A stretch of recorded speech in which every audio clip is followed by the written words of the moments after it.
उसके बाद मतलब घटनाएं इतनी है, इतनी सारी वाकये हैं कि मेरा जीवन है कभी नहीं हुआ मेरे साथ। पैसा बहुत कमाया मैंने आइसक्रीम के काम में, सीजन सीजन कमाता था और 8 महीने बैठ के खा लेता था मैं घर में। मैं कुछ लोग 1000 पाव लेकिन गुरु महाराज ने इतना कुछ कर दिया। 3 साल तक मुझे घर बिठाए खिला दिया, कोरोना काल में कहीं नहीं जाने दिया। हमारे जो ठाकुर साहब थे, जिनके माध्यम से जुड़ा है यहाँ पे मैं, कोरोना काल के पहले गुरु महाराज हमको बोलते थे आपको ठाकुर साहब का साथ नहीं छोड़ना है।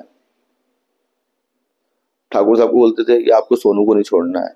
अब ये बात हम लोग समझ नहीं पा रहे थे, क्योंकि हम तो 15-20 साल से साथ में थे, लेकिन इस टाइप से नहीं थे जिस टाइप से गुरु महाराज ने हमको मिलाया।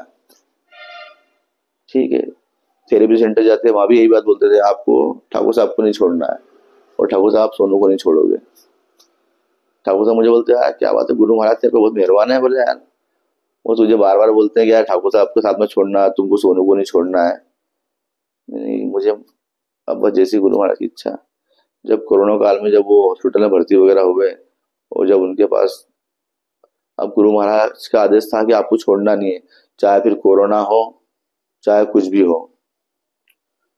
तो हम दवाखाने में उनकी सेवा में लगे रहिए गुरु महाराज के आदेश से, क्योंकि उनके वहाँ कोई बच्चे वगैरह, उनकी कोई संतान नहीं थी जो उनकी देख रेख करे।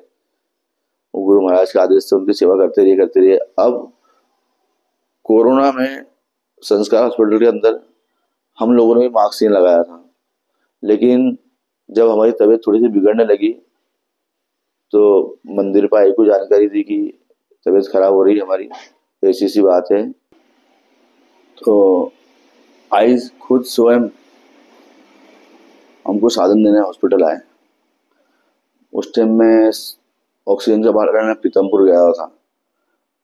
फोन लगाया मैं कि आई मैं पीतमपुर आया हूँ ऑक्सीजन का बाटला लेने के लिए। आई ने वो साधन मेडिकल पे दिए, बोलो भैया आएंगे आपसे साधन ले लेंगे। फिर हम ऑक्सीजन का बाटला लेके आया। उस संस्कार के अंदर सबसे पहले बाटला में लेके आया था ठाकुर साहब के लिए।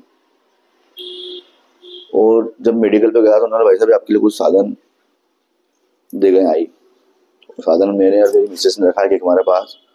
उसके बाद ठाकुर साहब की सेवा करी करी, जितने भी मरीज थे उन लोगों की सेवा करने का मौका मिला मेरे को।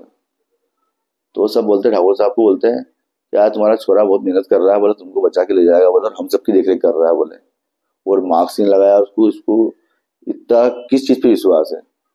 ठाकुर साहब बोले हमारा गुरु महाराज है, वो सब वही देखते हैं, हमारे हाथ में कुछ भी नहीं है। जब उनको एहसास हुआ कि गुरु महाराज क्यों बोलते थे कि आपको इनका साथ नहीं छोड़ना है, उस टाइम मैं और ठाकुर साहब, मैं और ठाकुर साहब, इसके अलावा दवाखाने में कोई नहीं। मतलब गुरु महाराज को पहले से ही मालूम था कि इनको संकट आने वाला और ये चले जाएंगे, तो इनकी देख रेख करने के लिए कोई ना कोई चाहिए। तो ठाकुर साहब के हवाले कर दिया था मुझे। अब जब ठाकुर साहब का पूरा उनका निधन हो गया, फिर उनकी अंतिम संस्कार भी करा मैंने, और अस्थियां ठंडी करके बाद में घर गया। और कोरोना काल थोड़ा समाप्त, थोड़ा ठंडा पड़ा, उसके बाद फिर मैं मंदिर आया, दर्शन करके गया, बाहर से फिर आया। फिर साहब ने मुझे बुलाया, साहब के चरण पर अड़ते में रोना आ गया, क्योंकि साहब ठाकुर साहब थे जो यहाँ मिलाया गया हमको। दूसरी बात कि वो हमारा घर चलाते थे, कभी गाड़ी पहुँचाना, कभी बदली पहुँचाना, कभी कहाँ पहुँचाना। अब हमारा क्या होगा? गुरु महाराज बोले आपको ठाकुर साहब गुरु महाराज के पास सौंप के गए, आपको कहीं नहीं जाना है। मैंने कहा साहब अब यहाँ काम काज कुछ भी नहीं हमारा, हम तो गांव जाएंगे, या बहुत मुश्किल दिख रहा है आपको? हमको क्या है, जैसे कभी कभी क्या होता है, जैसे ठाकुर साहब का हाथ हमारे ऊपर था, कहीं भी कोई होती थी मगजमारी या कोई किसी से लड़ाई हो जाती थी, मान लो गाड़ी घोड़े मामले में, तो वो पूरा पूरा ध्यान रखता था हमारा। अब वो लोग हमसे दुश्मनी निकालेंगे या कुछ भी हमसे कुछ विवाद करेंगे, तब किसको बोलेंगे हम? सब गुरु महाराज बैठे हैं, सब वो करेंगे, और आपको कहीं नहीं जाना है। गुरु महाराज के पास आपको सौंप के गए हैं ठाकुर साहब, अब आप यहीं रहोगे। और उस दिन से आज तक गुरु महाराज चरणों में हूँ, यही सेवा कर रहा हूँ। और जब